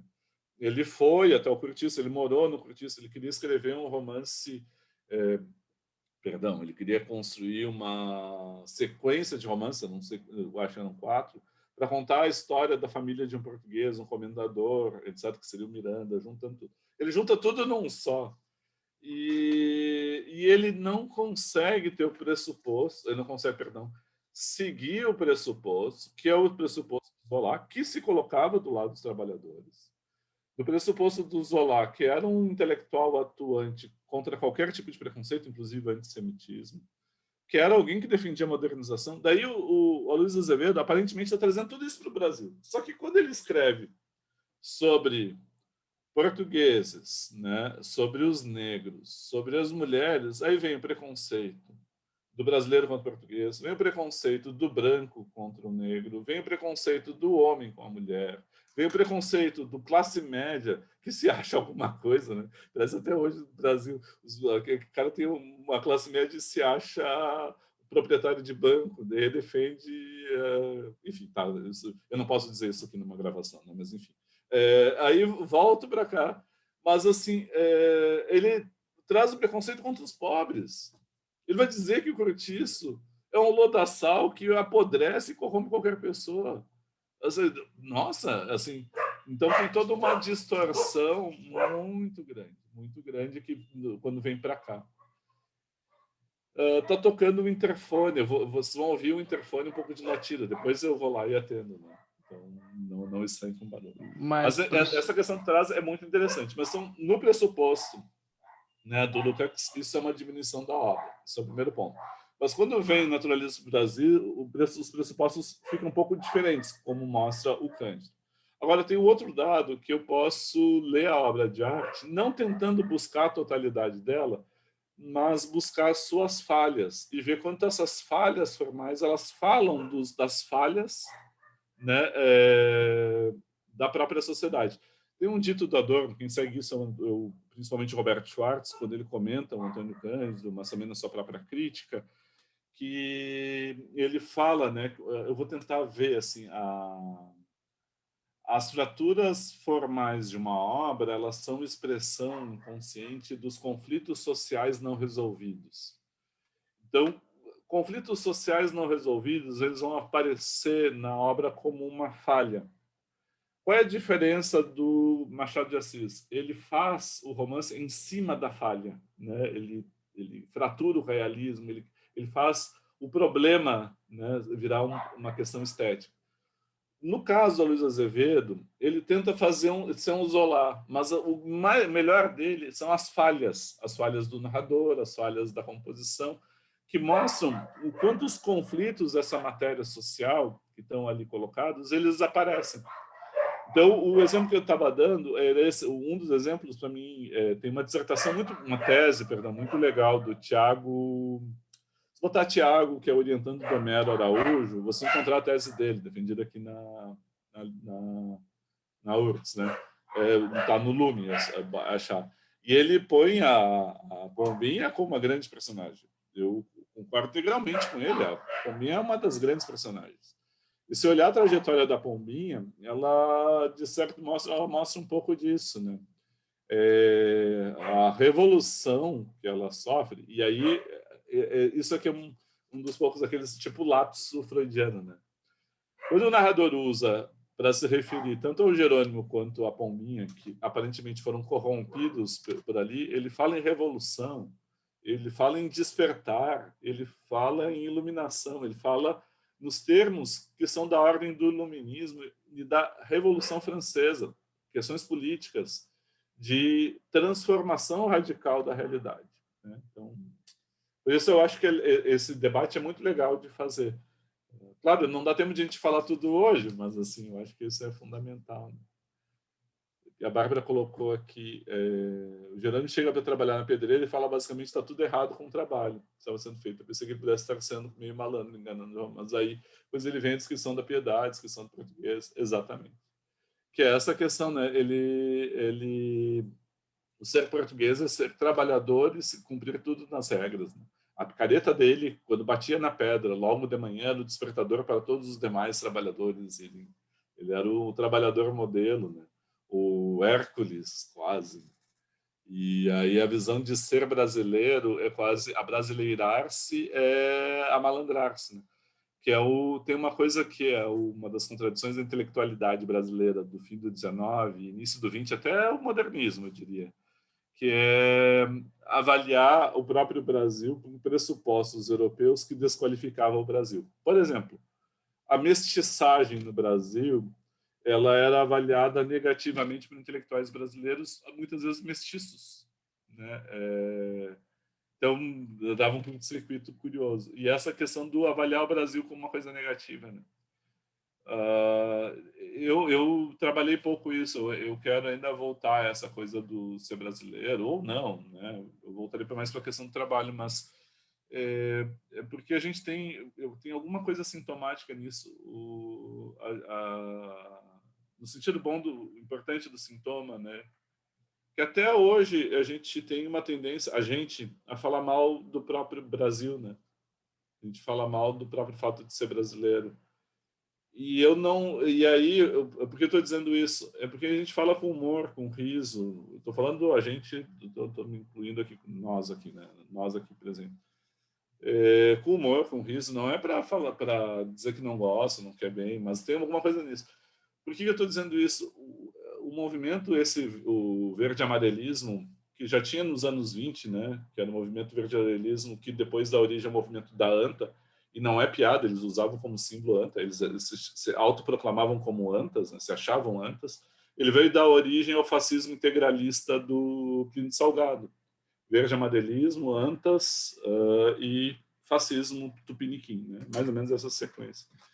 E é quando volta essas coisas de exaltação da pátria de modo tão cego, eu tenho uma coisa muito curiosa, essa coisa do como é que se qualifica o brasileiro. Até porque há uma tendência de apagar toda a diversidade, não só social, cultural, mas também, às vezes, regional, né? Das diferenças regionais e as relações de poder, enfim.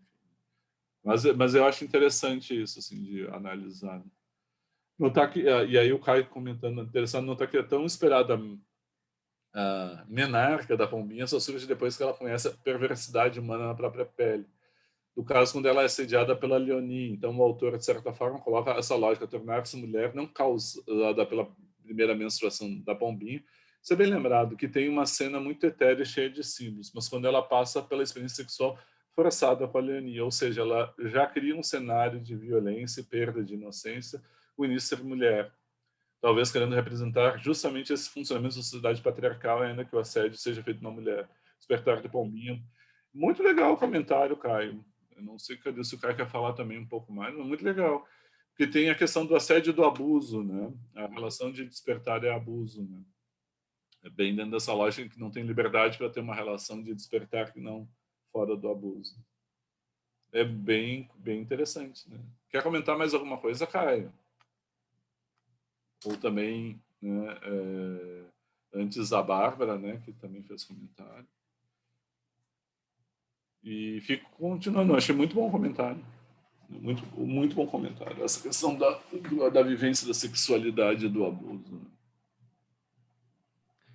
Professor, eu ia comentar que eu fiz essa pergunta do se o romance seria menor porque usa de preconceitos, mas eu não sei, quando eu estava lendo, eu vi, pelo menos assim, que o narrador, ele é um olhar da sociedade sobre aquelas pessoas, né?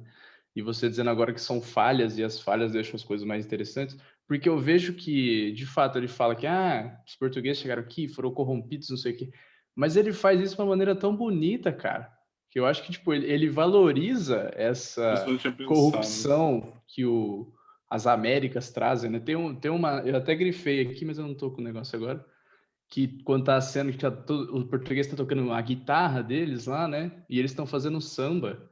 E aí ele descreve de maneira tão bonita que o sol da América vem beber as lágrimas da Europa e tal, tipo, tá absorvendo tudo. Ao mesmo tempo que ele tem esse preconceito, mas ele faz isso de uma maneira bonita, eu acho.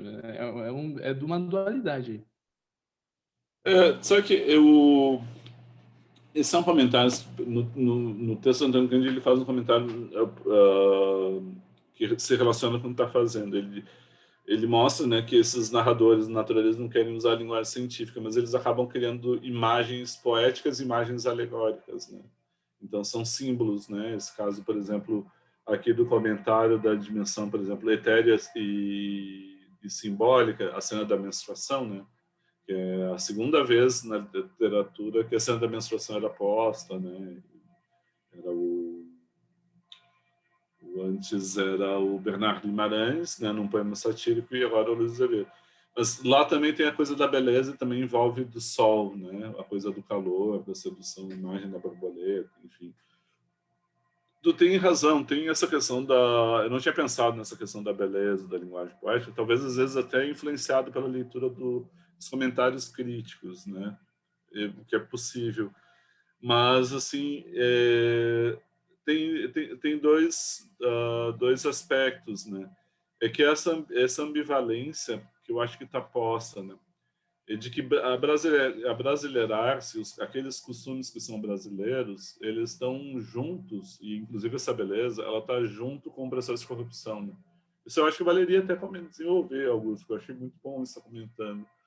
Porque, por exemplo, a beleza, a sedução, todo o interesse da Rita Baiana, assim, puxa, ela tem um aroma, uma pessoa que tem, ela toca no sentido, toca no olfato, ela toca na beleza do corpo, né? É a coisa quase tátil, tem o movimento da dança, né? E então vem aliado isso, mas parece que ele não consegue valorizar propriamente isso. Tem um núcleo no que está colocando dessa ambivalência, um dos núcleos possíveis, que me parece, é de que o narrador do romance naturalista, e isso eu acho um grande avanço, lendo o Zola, os comentários do Zola, eu acho que tem um núcleo ali de avanço interessante, acho que quem valorizou mais isso foi o Eric Auerbach, que é de procurar um olhar sem preconceitos e trazer o quarto estado, né? Então não é nem o clero, nem a aristocracia, nem o clero, nem a burguesia, mas é trazer o quarto estado, os trabalhadores, para o protagonismo. Então isso traz para a cena do romance, no caso brasileiro, as pessoas comuns, e não tem mais aquele tom de humor ou de comédia que tinha no Memórias de Milícias. Aqui é sério, né? A cena final tem uma tragicidade naquela cena da Bertoleza, que também é um tipo de beleza, né? É a beleza da resistência pela morte, pelo suicídio, né? Não precisa, não é nenhuma apologia, insisto nisso, né? Não precisa do verbo de antigo, né? Tem N casos, né? Assim, a Ofélia no Hamlet, tudo. Assim, é uma cena que mereceria, para quem tem interesse, por exemplo, tem aquele Memórias da Plantação da Grada Quilomba, que vai mostrar que o suicídio era uma das formas de resistência, né? Então, isso tem um gesto de beleza. Então, o narrador, por mais que queira ser preconceituoso, enfim, ele mostra alguma coisa, ao mesmo tempo, uma coisa que escapa, né? Que pode ter isso que tu fala da beleza. Interessante debater isso, né? Porque eu vi todo um outro comentário depois. Eu vejo a xenofobia do narrador como uma faca de dois gumes, por isso ele fez português e português do brasileiro. Exatamente. É essa coisa dessa faca de dois gumes, né? Ela corta para todos os lados, né? Critica a ambição constante como se fosse uma alegoria dos portugueses colonizadores. Existe a crítica, a Paulinha, a Camila, a Paulinha. Eu fiquei com essa. Existe a crítica? Pois é, Camila, também achei um pouco enquanto estava fazendo o comentário. Fiquei com essa dúvida, não sei se estava criticando mesmo, porque a gente vai dizer que é pura ambivalência. O João Romão, acho que ele é super criticado através da trama. Eu acho que tem gente que pega a dimensão até biográfica, porque o Aloysio Azevedo, o irmão mais novo, né? O irmão mais velho é o Arthur Azevedo, que é comediante também. Um intelectual que eu quase botei aqui no programa para a gente estudar as peças do Arthur Azevedo. E que eles eram mestiços, filhos de português com brasileiro, né? E aí tinha todo o ressentimento do pai que abandonou, etc. Mas eu acho que não é o caso aí, assim, né? Eu vejo como obra mesmo. Né? E é isso que vocês estão trazendo, né? Da crítica ser tanto ao brasileiro quanto ao português. Isso eu acho que é interessante de ver. Eu estava fazendo levantamento dos portugueses que têm relevância, né? A gente tem como na história, né, como protagonismo. Né? O João Romão, principal, o rival, Miranda, que depois vira aliado, o Botelho, que é o parasita, e o Jerônimo, que é o que vive no cortiço, né? É o que trabalha. E aí tem esse misto de crítica, né, ao português, mas ao mesmo tempo tem algumas críticas que escapam uma questão do português. Talvez eu fico pensando se o melhor não é problematizar a categoria nacional, assim, de brasileiro, de português, né? No seguinte sentido, né? Como a categoria nacional tem eu vou pegar, dizer de onde é que eu estou tirando isso. Tem um livro chamado Comunidades Imaginadas, do Benedict Anderson. E ele diz que a nação é uma comunidade politicamente imaginada. Comunidade, onde a gente compartilha. Então, assim, uma coisa é o Estado.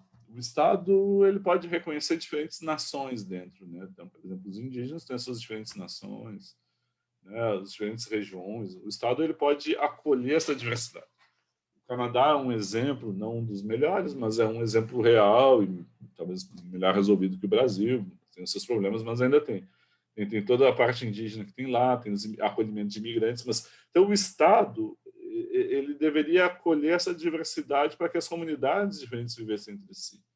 Só que o Estado Nacional, tal como ele se redefiniu no século XIX, ele vem vindo desde do Renascimento, né, da modernização, do mercantilismo. Mas como ele se redefiniu no século XIX, o Estado-nação, ele ganhou um aspecto de querer ser comunidade e de compartilhar valores, compartilhar identidade. A língua do povo, então vai ter a busca, a cultura popular, os valores éticos, a dimensão estética, a arte produzida. Então, daí parece que passa a se pensar, né, a identidade nacional como comunidade a partir disso. Só que ela é politicamente imaginada porque ela tem que ser compartilhada. Então, uma das coisas que o Ben Anderson coloca é o papel que o romance, o jornal, a gente poderia agregar no Brasil os próprios folhetins, os panfletos, a literatura de cordel, elas ajudaram a construir uma ideia de compartilhamento, que todos compartilham histórias comuns e valores comuns. E às vezes até símbolos, né? Mesmo que nós, digamos aqui que todos nós da nossa turma aqui que a gente está reunido agora, ainda reunidos agora, nenhum de nós, digamos, todos nós aqui reunidos nascemos no Rio Grande do Sul, Porto Alegre, outra cidade, mas não tomamos chimarrão. Só que o chimarrão, a cuia de chimarrão, passou a ser um símbolo do Rio Grande do Sul, um símbolo de integração ou traços, né? É, era comum, agora já está se botando em questão, né, por causa do hino e do caráter preconceituoso que tem num trecho do hino, né, não vou me lembrar, né, povo que não tem virtudes acaba por ser que é posto em questão, né, porque naturaliza a coisa da escravidão, não põe, não faz a crítica devida. Eu não vou desdobrar isso agora, porque isso seria longo. Mas era cantado por torcidas de estádio. Então, assim, como se fosse algo de entidade regional e não nacional. Voltando para o romance, quando ele usa a categoria Brasil, né, e aí usa como categoria brasileira, está tentando definir uma identidade nacional, né? Então, daí a questão de botar em xeque um pouco assim das diferentes qualificações sociais que tem, né? Acho que ele é super criticado através da trama. O português, né, tá falando. O roubo e a exploração desalmada de João Romão são expostos com o comportamento padrão do português forasteiro, ganhador de fortuna, à custa natural da terra. Eu acho que ainda em parte tem, a Camila traz um trecho excelente assim de citação do Cândido para falar dessa divisão. Ele fala até um certo pessimismo, intelectualidade, critica o português, mas também critica o brasileiro, critica a si mesmo. Mas eu vou dizer porque eu acho que, em parte, eu achei um pouco mais complexo. Vou voltar para dentro do cortiço para ver, por exemplo, as diferentes lavadeiras, as diferentes pessoas que tem ali, das diferentes nacionalidades. Aí as críticas elas são mais cruzadas, né? Elas escapam à tendência da questão da crítica nacional, né? Ali eu acho que tem uma mistura a mais, né? E os próprios brasileiros criticaram. Eu fico com a ambivalência ainda, né?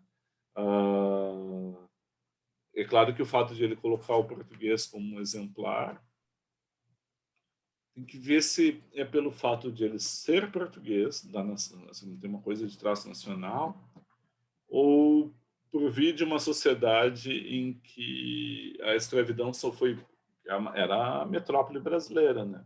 A raiz da escravidão brasileira é Portugal, né? Só que Portugal ela colocou o trabalho escravo para fora de Portugal, né? Para as colônias, né? Então eles vêm de um lugar em que a lógica do trabalho, o aviltamento do trabalho não estava dado, né? Eu não sei, eu fico na questão da ambivalência, mas esse é um ponto bom de debater, né? Me parece que o narrador já está meio corrompido pelo Brasil, eu acho. Ele tenta criticar, ele fala, aqueles brasileiros dançarinos A falta que coisa, né? cantam samba. Nossa, Mas tá meio seduz pra seduzido, caramba. assim. Tá meio seduzido. Eu acho isso, eu acho que tem essa questão da sedução. É que tem algo da. Eu gosto muito da expressão que o Adorno usa, quando ele diz que, mesmo sendo ficção, sempre tem uma história que é contada, tem uma matéria, né?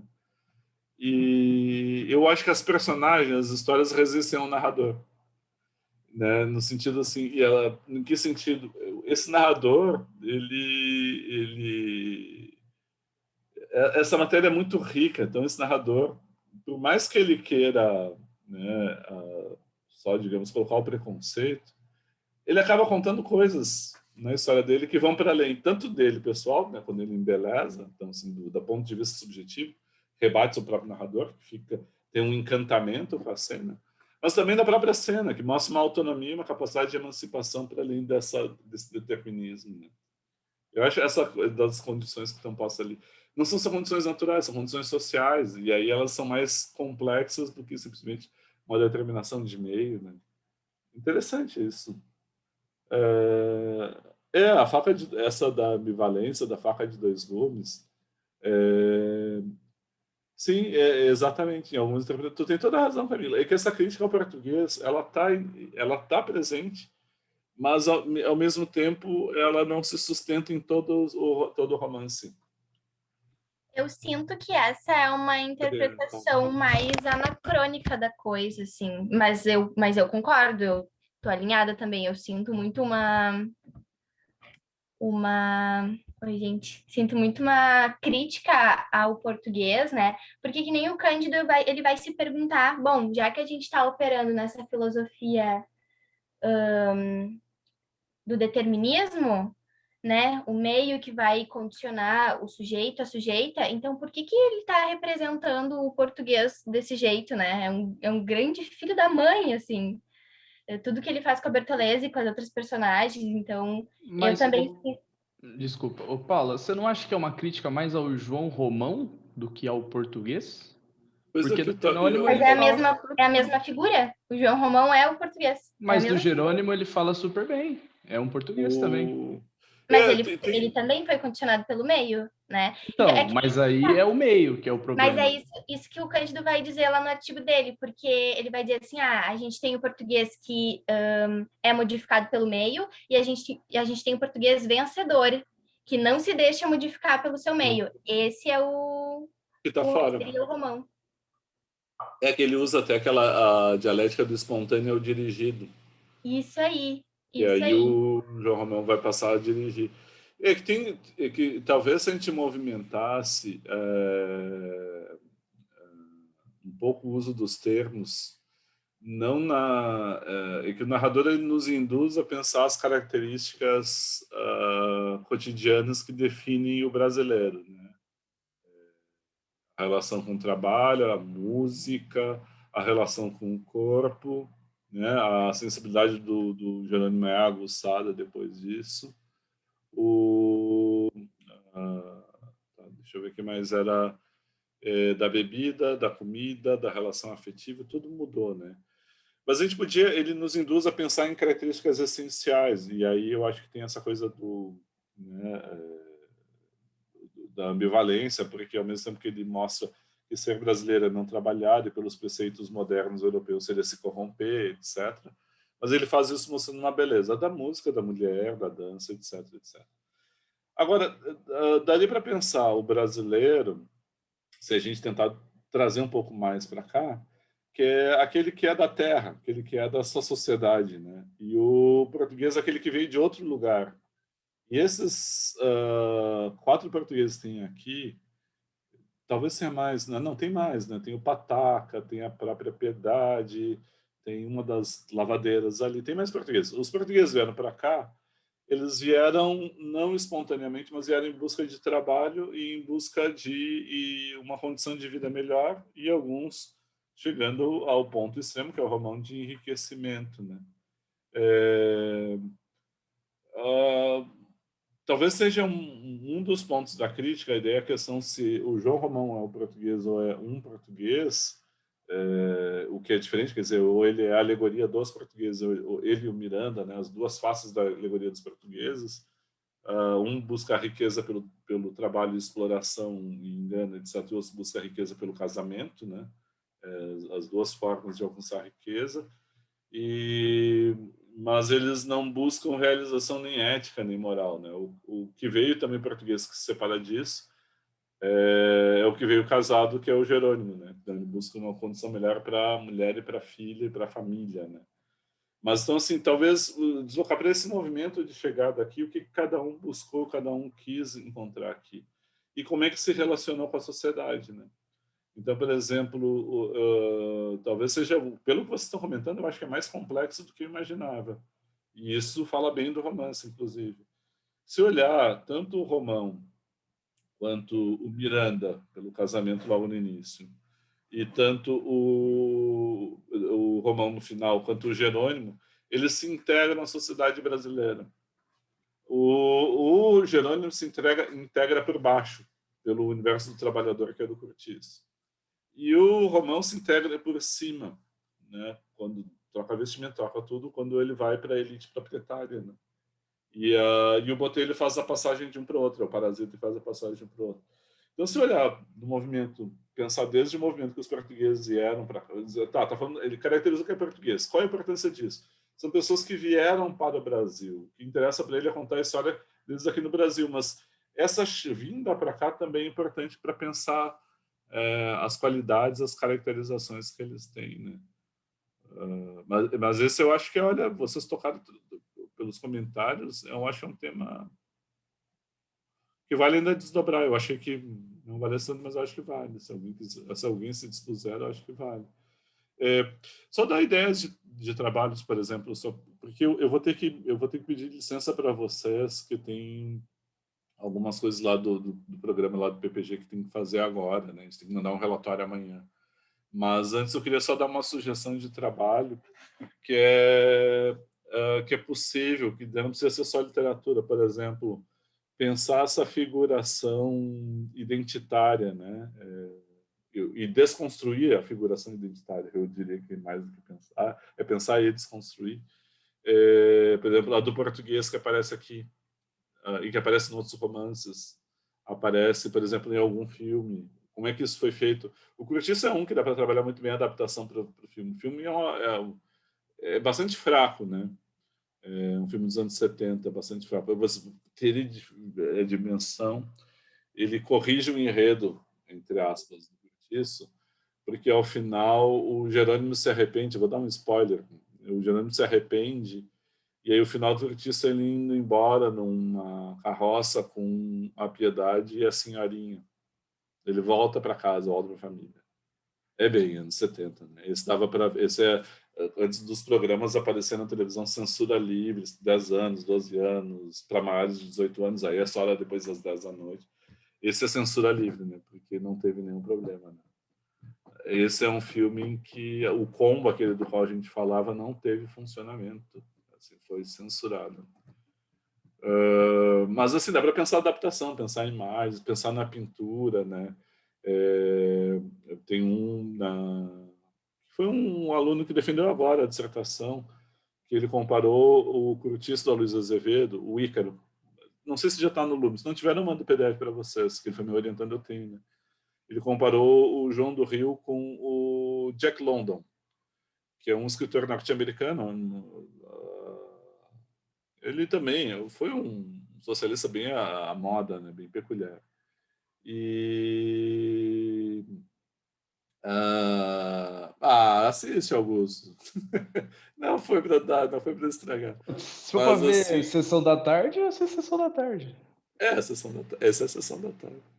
Aí mas esse do povo, uma comparação, Jack London fez uma reportagem que é o povo do abismo de Londres, que é o povo pobre, povo trabalhador acho que é do East Side, onde teve o Jack Stripador, onde tinha toda aquela coisa do lado pesado. O que fez Jack London? Se disfarçou de marinheiro americano, perdido, e foi morar no meio dos caras, e fez reportagem, escreveu. Dormia onde eles dormiam, comeu o que eles comiam. Às vezes ele viveu nos albergues, aqueles que entrava fila para poder comer. Ele não conseguiu comer a comida. Ele disse que para fazer aquilo, para conseguir comer, teria que ficar 3 dias sem comer com fome para poder suportar o sabor. E aí ele comparou com o Curtiço. E foi muito legal a comparação, né? E uma das coisas que ele mostrou lá, então dá para comparação, é um trabalho possível, mas ele mostrou uma pintura do Caipira, bem preconceituosa, fez uma análise bem legal. Então, às vezes, tanto na pintura, nas artes plásticas, pode ser um caminho legal de fazer trabalho também. Então tá, gente, mas eu vou lá, senão eu por mim ficava conversando até 1 da tarde, vocês sabem disso, né? Minha tendência é, falando de literatura, eu vou longe. E gostei muito mesmo. Semana passada eu tinha gostado, mas hoje eu acho que eu gostei mais dos comentários. Assim, achei muito legal assim, esse debate. E se alguém investir nele, assim, olha, vale a pena. Façam isso porque é muito bom mesmo. Muito bom mesmo. Gente, uma boa semana para vocês. Bom fim de semana. Cuidem-se, usem máscaras, cuidem-se, que a coisa está bem séria mesmo. Né? Um grande abraço para todos. Professor, só qual que é o próximo mesmo? Eu já mando para vocês agora de tarde, que é a poesia do Bilac. E eu fiz uma seleção de poemas. Tá lá no livro, mas aí vão ser os poemas, uma lista para a gente comentar. Eu esqueci de dizer isso no início. Obrigado, Augusto, pela lembrança. Até depois. Tchau. Tchau, gente. Tchau, boa semana. Boa semana.